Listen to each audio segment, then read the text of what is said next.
আপনারা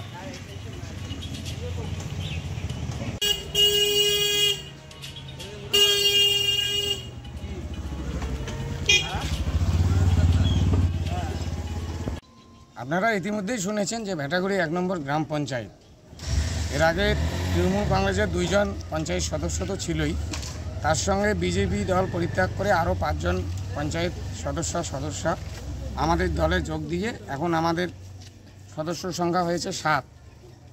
অর্থাৎ স্বাভাবিকভাবেই ভেটাগুড়ি 1 নম্বর গ্রাম পঞ্চায়েত তৃণমূল কংগ্রেস এককভাবে সংখ্যাগরিষ্ঠ হয়েছে। তাই আমাদের এই এককভাবে সংখ্যাগরিষ্ঠ গ্রাম পঞ্চায়েত তারা সিদ্ধান্ত নিয়েছে যে গ্রাম পঞ্চায়েতের যে সরকারি নিয়ম অনুযায়ী যে রং থাকার কথা ছিল, বিজেপি দলের নেতারা জোর করে তাদের পঞ্চায়েত প্রধানদের দিয়ে গেরুয়া রং করেছিল। আজকে ভেটাগুড়ি 1 নম্বর গ্রাম পঞ্চায়েত, আজকে তৃণমূলের পঞ্চায়েতেরা তাদের উদ্যোগে আবার সেই সরকারি নীল সাদা রং সেটা করা হচ্ছে। কি নাম আপনার?